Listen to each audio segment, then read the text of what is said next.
Today, we are invited, Professor Kevin Gray of University of Sussex.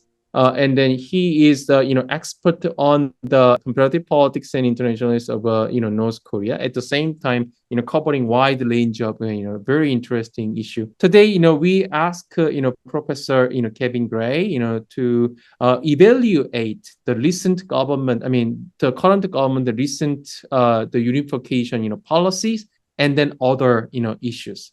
Okay. Professor Kevin Gray, the floor is all yours. Okay, thank you very much, and thank you for this invitation. I think there are 3 points really that I'd like to make about President Yoon's Liberation Day speech, and I'll talk a bit about how they relate to the issue of inter-Korean relations. The first thing I want to mention, which at first glance may not seem directly connected to North Korea policy, but that's what I found sort of noteworthy in Yoon's speech, particularly was about how little time he spent dwelling on the issue of Japan. So the Liberation Day speech is traditionally it's been an opportunity for South Korean presidents to reflect liberation, what it means, liberation from colonial rule. But what we see in Yoon's speech this year and in previous years is actually only a very brief passing reference made to Japanese colonial rule. Now, of course, this is going to upset quite a lot of people in South Korea. Some people may actually look at this as forward-looking. It's not my job to pass judgment on that itself, but what I would say, it does have significance for how we think about inter-Korean relations. Of course, this refusal by Yoon to dwell on the colonial past is a reflection of his pursuit of trilateral cooperation with Japan and the United States. It was even more explicit in his speech last year, where he really just referred to Japan and Korea as partners that share universal values and common interests. And so, given that the context of this is the moves towards trilateral cooperation, that, of course, is one half of this broader process that we're seeing in Northeast Asia of the division of the region into competing regional blocs. But I think also it's worth noting in intellectual terms, particularly amongst conservatives within South Korea, there has been a broader move to try to reinterpret the role of Japan in Korea's modern history, and to try to present it in not a uniformly negative light, but to try to think of how Japan contributed to South Korea's modernization. But also what this does is it kind of then downplays and undermines the shared lineage of the two Korean states within the history of anti-colonial or pro-independence activism. Of course, the two Koreas understand that history very differently, but nonetheless, we could have said that the two Koreas understood themselves as emerging out of the anti-colonial resistance movement. The second thing I would also say is the overriding theme of Yoon's speech was about freedom, right? The word freedom, 자유, I counted it. It appears in the speech 24 times, which is pretty significant. And when it comes to his unification policy, he talks about what he refers to as freedom-based unification. He says, we need to change the minds of North Korean people to make them ardently desire freedom-based unification. And he also talks about, in a unified Republic of Korea, we'll enjoy more freedom and greater range of opportunities. Now, of course, on the one hand, freedom, nobody disagrees with freedom. It's a kind of universal value. But it is also what in semiotics people refer to as an empty signifier, in that it's one of those concepts that, even though everybody apparently agrees to it, you can sort of populate it with whatever content you like.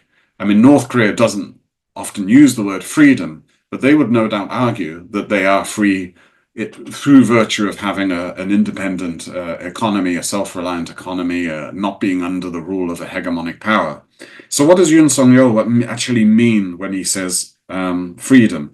He doesn't express it or spell it out very explicitly, but he does use it together with such terms as the constitutional spirit of democracy and a market economy.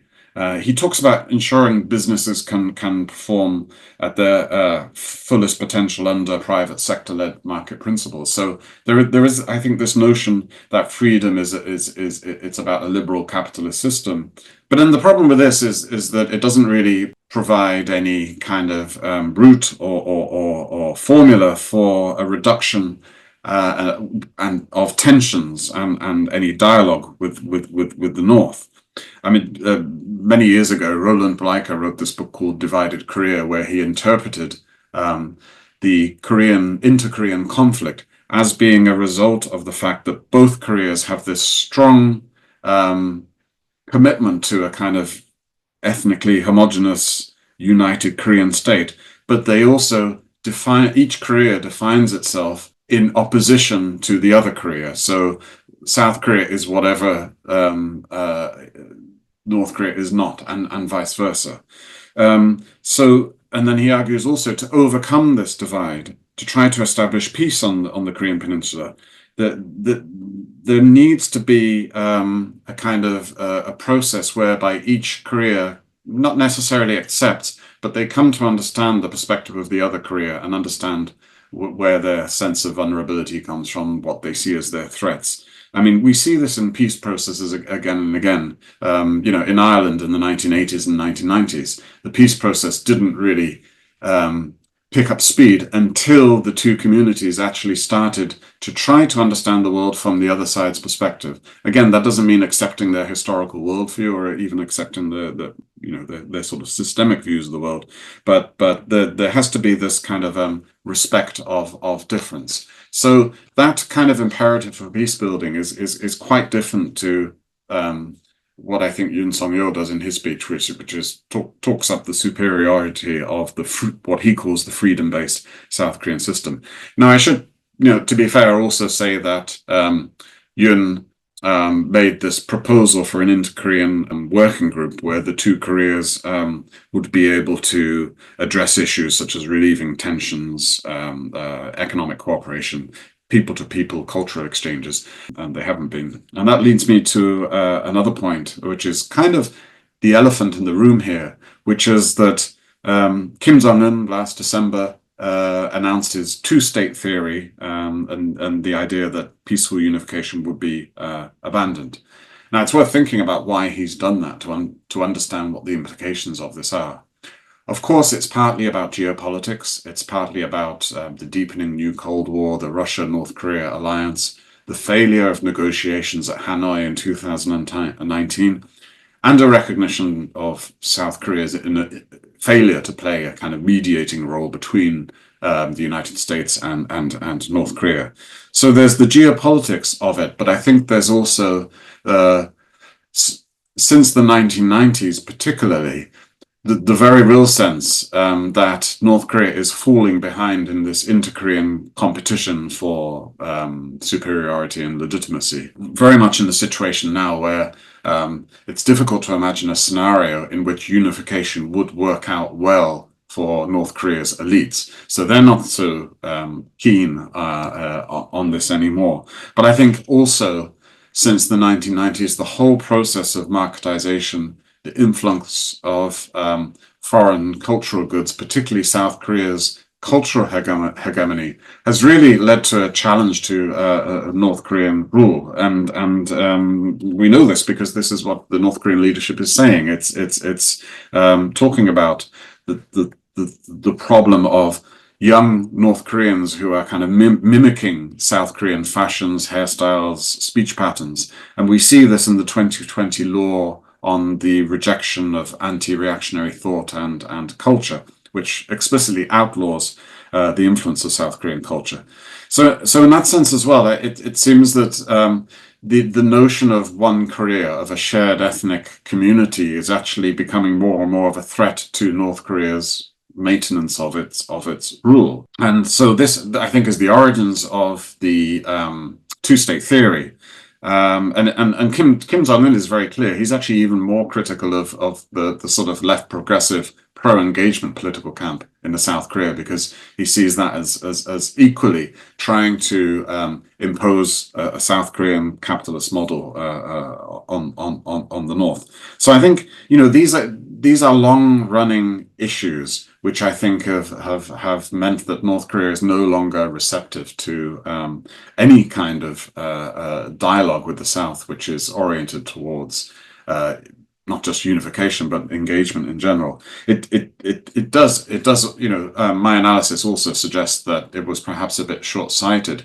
If South Korea's goal was indeed to try to change the North Korean regime and create a challenge from within, it seems that this influx of cultural influence was probably the most effective means to do this. So it was probably not a good idea to cut those kind of forms of exchanges, including market exchanges, cross-border market exchanges, off. This South Korean cultural influence is not being sent by balloons to remote farming areas. It's coming across the Chinese border as a result of the broader process of cross-border exchange. So in this context, I think, whatever we may say about the strengths and weaknesses of Yoon's approach to North Korea, North Korea is now in a situation where it's very unreceptive to any kind of overtures. So there certainly needs to be a kind of managing of expectations in that respect. I would just like to say one final thing, and this is related in terms of a question that was posed to me, which is about prior to this talk, which is about multiculturalism and unification. And I think if we're thinking about the implications of South Korea's multiculturalism for inter-Korean policy, there's probably two things we can think about: what role multiculturalism can play in a North Korea or a unification policy, but also, in the future, should unification happen, then what would the challenges be around North Korea's relative homogeneity and then South Korea's multiculturalism? In general, there are ways in which a multicultural society can influence foreign policy. We see this in many contexts where ethnic or national communities can kind of be involved in advocacy and lobbying. They can draw attention to humanitarian issues in their so-called home country. They can influence refugee and asylum policies. They can increase the soft power of their home countries through cultural exchange programs.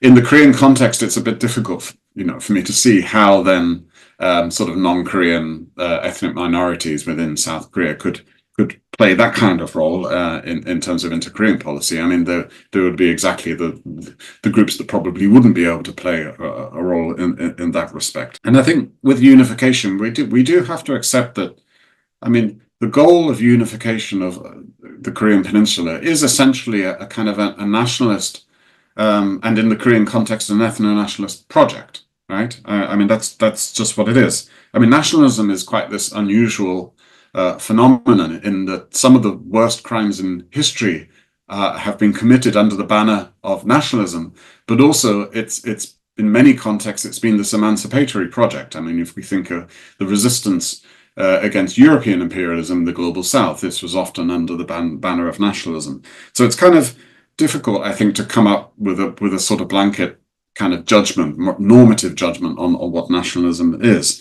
And for certain reasons, Koreans on both sides of the DMZ have historically decided that unification is a goal that they want to pursue. This is not always the case in terms of people with ethnic and linguistic similarities. We don't see this in Germany and Austria, for example. I guess a bit of my concern about raising the issue of multiculturalism in terms of inter-Korean relations is that it can also be one of these sort of code words, a bit like universal values, introducing universal values into the discourse of inter-Korean relations, which can sort of raise the issues which I mentioned earlier in relation to freedom. It's less about a meeting of two different systems, but about imposing a particular set of values on the other side, which is not likely to be receptive to that.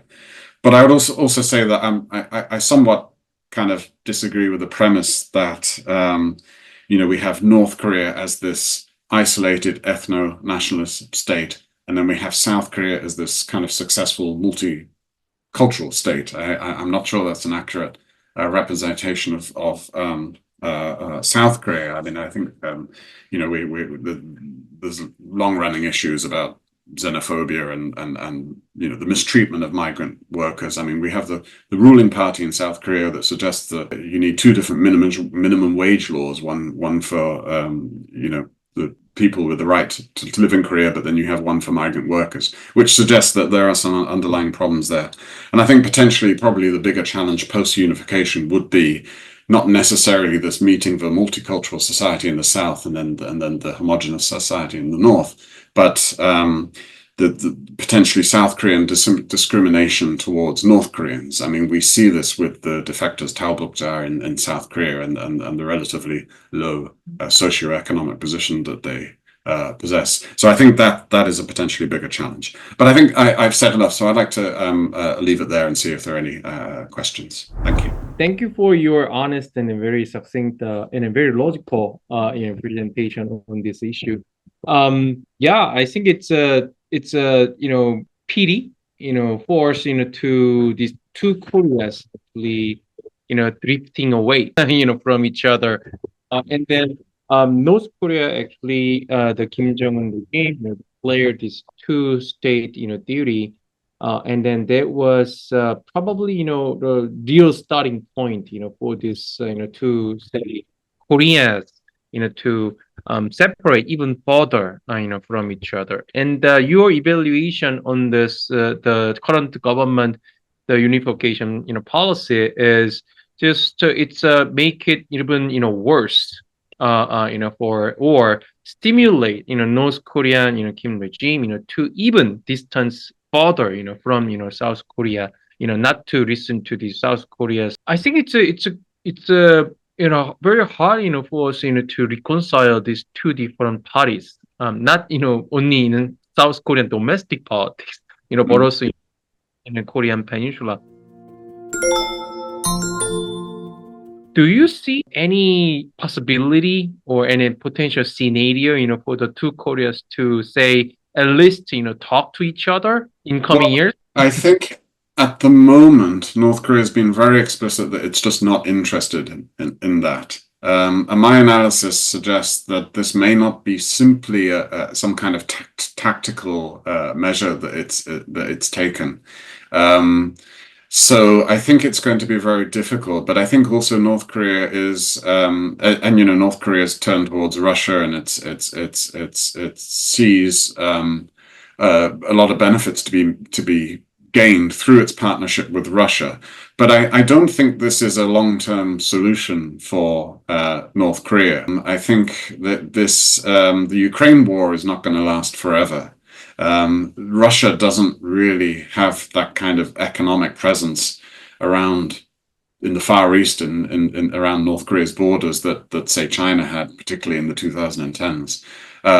So I think sooner or later, North Korea is still going to have to face up to the issue of how it can sort of normalize its relations with the broader world. And I think, North Korea, particularly after the failure of the Hanoi summit, will be aware that this can only be done through an improvement of its relations with the United States. So I would imagine that there is a great deal of hope in the re-election of Donald Trump after in the November elections. I think the process will be different if Trump is elected. I still think I don't think there's going to be a sudden breakthrough, but I think that kind of resolution of the issues with the United States is the sort of prerequisite of improved relations with the two Koreas. I think without that, I first of all, I don't think North Korea is going to be interested, but also South Korea at the moment is caught in this kind of the dynamics of the new Cold War. I can only see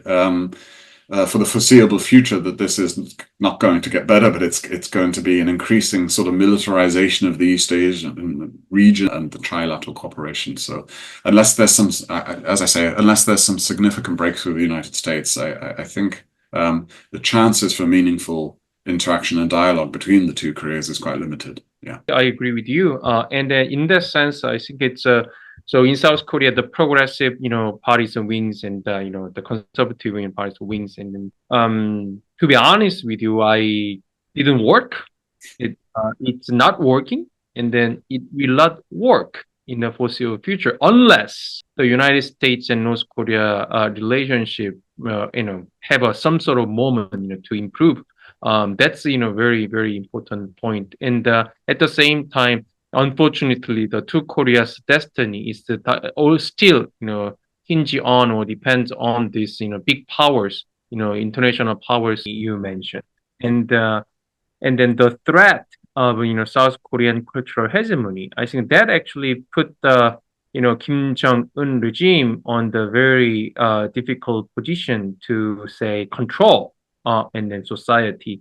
And of course, it's mainly for the poorest and then poorer classes in the remote area from Pyongyang, but it's pervasive and then spreading.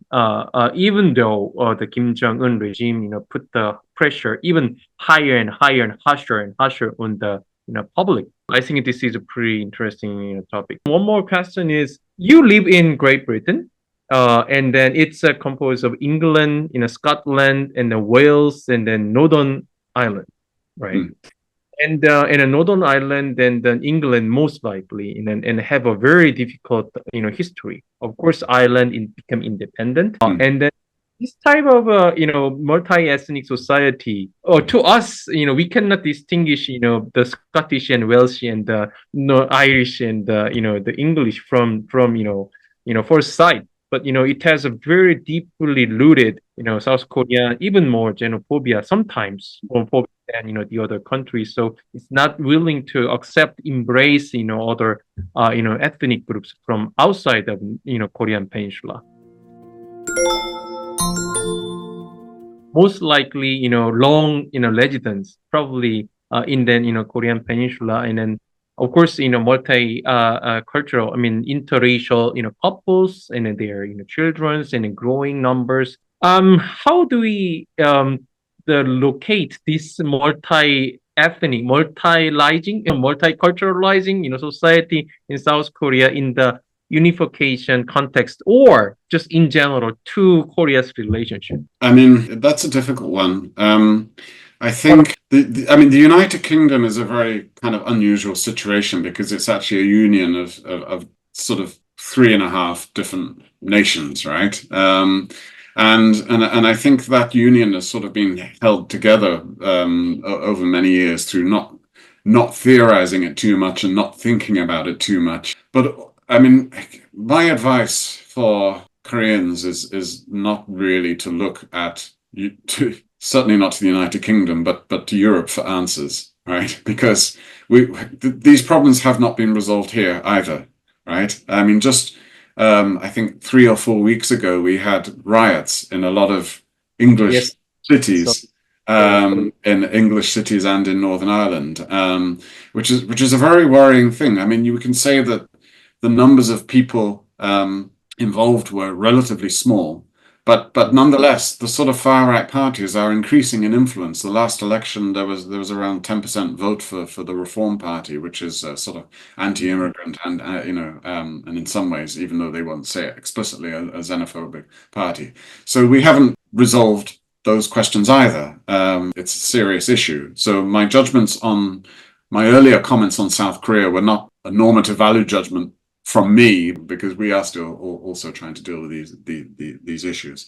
And I think, yes, in South Korea, I think that there's a lot of work to be done in that regard. So what can I say? But I think I would just repeat the point I made earlier, that I think overemphasizing the issue of the multicultural society and in South Korea and its relevance for unification, I do sort of feel that that's not quite the issue, the most important issue, actually. I worry that that's a bit of like the discourse on freedom. It's a way of sort of forefronting South Korean values and ideals and things like that without sort of taking into account the broader process of reconciliation with North Korea. That's all I can say. Yeah. Okay, thank you for giving us very interesting lecture. At the same time, putting up with my difficult and grueling and distorted question. Thank you so much. Okay, thank you very much. Thank you.